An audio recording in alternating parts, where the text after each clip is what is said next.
La technologie blockchain est actuellement le moyen le plus rapide de devenir milliardaire. Une des stratégies pour y parvenir est de créer sa propre crypto-monnaie. C'est l'idée de Vitalik Buterin, un jeune garçon qui fait sensation en 2014 pour avoir réalisé à 20 ans une levée de fonds record de 18 millions de dollars en quelques jours pour financer son projet Ethereum. Vitalik naît en 1994 en Russie d'un père informaticien, Dimitri Buterin, et d'une mère analyste financière, Nathalie Ameline. Alors qu'il est âgé de 6 ans, ses parents émigrent au Canada à la recherche de meilleures opportunités professionnelles. À son arrivée au Canada, on détecte chez le garçon des aptitudes très en avance pour son âge. Il est donc placé dans une école pour enfants surdoués. Mais y compris parmi les enfants surdoués, Vitalik a de l'avance par rapport à ses camarades. Cependant, il décrit ces années comme étant parmi les plus intéressantes et les plus productives de sa vie. Il se passionne pour les mathématiques, l'informatique et l'économie. Des compétences qui lui seront précieuses plus tard, comme nous allons le voir. Durant son adolescence, Vitalik n'a pas beaucoup d'efforts à faire pour avoir d'excellentes notes à l'école, s'occupe en gravissant les échelons dans le célèbre jeu vidéo World of Warcraft. Après plusieurs années à parfaire son caractère, Vitalik voit tous ses efforts réduits à zéro à la suite d'une mise à jour de Blizzard, la société propriétaire du jeu. Écœuré, Vitalik abandonne le jeu, réalisant par la même occasion à quel point un service centralisé pouvait être dangereux. Nous sommes désormais en 2011, Vitalik a 17 ans et est à la recherche d'un nouveau challenge. C'est à ce moment que son père lui parle pour la première fois du Bitcoin qui est en circulation depuis 2 ans. Le Bitcoin est très peu connu du grand public à l'époque. Vitalik est quant à lui peu séduit par le concept dans un premier temps. Mais quand il en entend parler pour une deuxième fois, il se décide à creuser le sujet. Il ne va pas être déçu. Très vite, il passe de plus en plus de temps dans les forums spécialisés sur le Bitcoin pour en savoir plus sur cette nouvelle monnaie. Ce qui ne l'empêche pas d'obtenir en 2012 une médaille de bronze aux Olympiades internationales d'informatique. Excusez du peu. Vitalik comprend également qu'il est possible de gagner beaucoup d'argent grâce au Bitcoin, mais il n'a ni la puissance de calcul nécessaire pour miner les Bitcoins, ni même les moyens d'acheter des Bitcoins.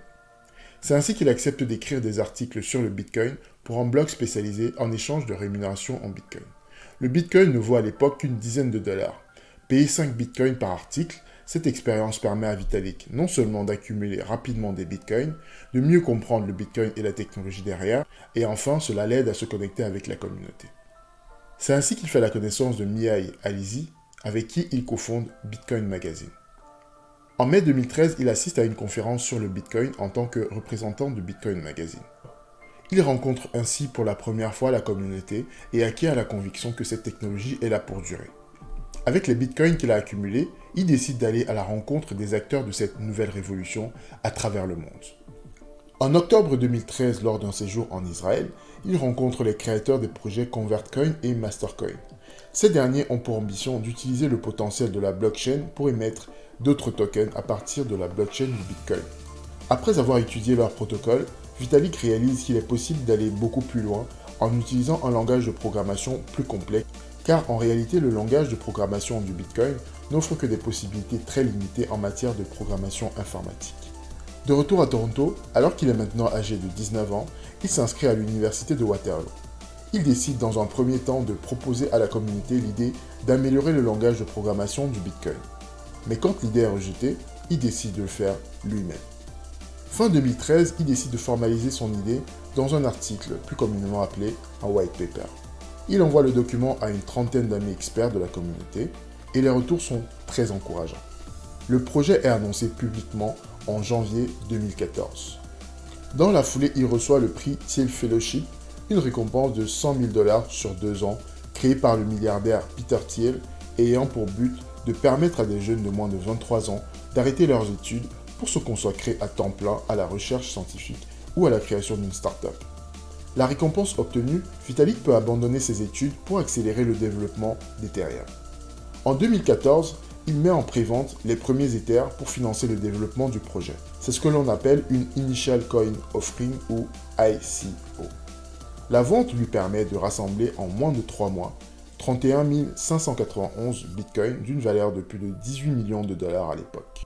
La cotation d'Ethereum est lancée le 7 août 2015 à 2,96 $. Pendant plus d'un an, le cours va osciller autour des 10 $ jusqu'en janvier 2017, avant d'être catapulté un an plus tard à son plus haut niveau historique à 1448 $, le 13 janvier 2018. Ethereum deviendra la deuxième crypto-monnaie en termes de capitalisation et la première plateforme de création de smart contracts au monde. Ethereum va aussi grandement contribuer à l'explosion du nombre de crypto-monnaies, sa plateforme ayant permis de simplifier la création et donc l'explosion du nombre d'ICO. Mais Ethereum ne révolutionne pas seulement l'économie en démocratisant la création des crypto-monnaies. Il révolutionne aussi l'informatique avec les smart contracts qui permettent de créer tout type d'applications sur la blockchain. Vitalik atteint pour la première fois le statut de milliardaire en 2017 grâce à sa crypto-monnaie Ethereum. Finalement, il ne lui aura fallu que 6 ans pour atteindre le milliard de dollars en partant de zéro. Si vous avez aimé cette vidéo, n'hésitez pas à liker, à partager, à vous abonner à la chaîne en activant la cloche des notifications.